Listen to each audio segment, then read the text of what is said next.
guys, welcome back to the channel. So today we are going to talk about if I can even find 5 things that I hate about my 2007 Chrysler 300C SRT8. So the first thing I want to start with here, as you heard at the beginning of the video, I put a clip in about the exhaust.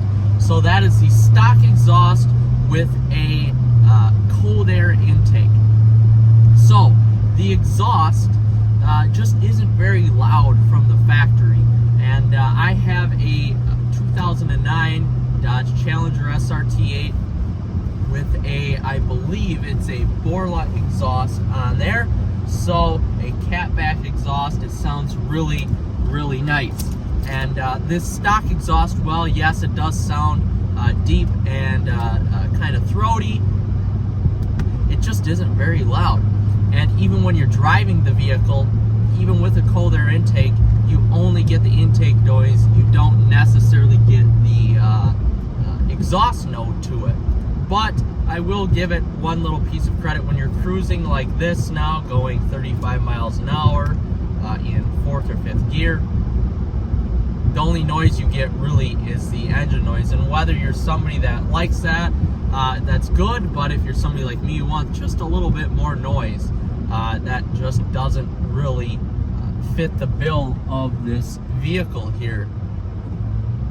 So that's kind of point one. Just be prepared that you're going to probably have to spend some money on an aftermarket exhaust system if you are into that or not, which I will eventually do on this vehicle. So reason number 2, or thing number 2, this is a middle 2000s vehicle. I almost hit a rabbit. Oh my gosh, Brembo brakes. So this is a middle 2000s vehicle. Let's be honest, GM, Chrysler, Ford, none of the materials were good, and Chrysler definitely wasn't any better than GM or Ford. A lot of hard plastics, a lot of cheap materials here. The only place they didn't cheap out was the seats, but a lot of like hard plastic, cheap materials kind of everywhere. Faux carbon fiber that is just plastic basically, and an infotainment that is cheap and not touchscreen. Just a lot of cheap points to it. The headliner surprisingly held up very well.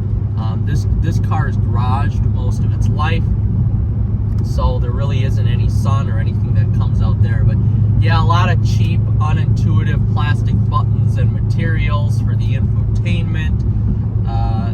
Just not a lot of soft touch points when you want to rest your elbows anyplace.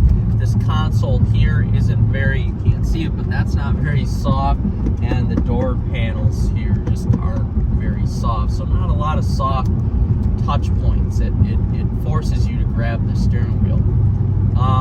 Here's reason number 3. The steering wheel on this, I swear to God, and it's the same thing with my Challenger, the first gen steering wheels on these vehicles, on these SRT products, I swear to God, are the size of the steering of the tire, of the rim. I swear to God, these are 20-inch steering wheels here. They're just huge, and there's 2 little tiny notches for the 10 and 2, and that's it. But really, there's no grips on it. It's just a round standard steering wheel. And for me, I don't necessarily like that. As somebody who has a AMG Mercedes, you get the AMG steering wheel. My parents have the Durango RT Tow and Go, so you do get the upgraded SRT wheel in that. So I don't like this steering wheel. I like the 2nd gen SRT, what they're doing right now in their products. This steering wheel is huge. It's just huge, and it doesn't really convey a lot of information. It just truly doesn't. So reason number 3, here we go. Reason number 4 and 5. The steering in this vehicle, now this is one negative about the steering. The steering is devoid of any feel whatsoever. There is no feel like bump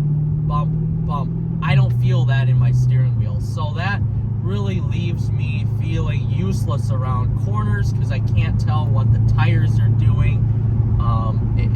It's really just, in order to drive this car spiritedly, you need to put a few thousand miles on to get the characteristics of the vehicle first, and then you should be able to handle the vehicle fairly well. But overall, there's no steering feel, and that goes for the Challenger, any of these first gen SRT products. There's no steering feel, which makes it great as a highway cruiser or a luxury cruiser, but for somebody who likes to drive spiritedly around corners once in a while, and yes, I know this is a big, huge vehicle, but you can still drive spiritedly around corners. You get no feel, so you really have to be careful when you're driving. Any sort of spirited driving. And that leads me to reason number 5. The brake feel. Yes, these are huge Brembos. I believe back in the day these were 4-piston front, 4-piston rear, so they weren't quite the 6-piston fronts of what the SRTs use now. I know my family's Durango has 15.7-inch fronts and 14.3-inch rears, I want to say. Well, I think both of these sets of rotors are like 14.3 or 14.7, so there's not as big, but they still provide great stopping power nonetheless. But the brake pedal is, again, devoid of any feel. This brake pedal is very stiff, and I'm not sure if it came like that from the factory, because I know my Challenger is a little different, but this brake pedal is very stiff and again, devoid of any feedback. No feedback whatsoever. The braking power though, and the braking speed is really nice. Like, you're never going to be short of any stopping power. You can't really manufacture the pedal to do what you want it to do sometimes. So just keep that in mind.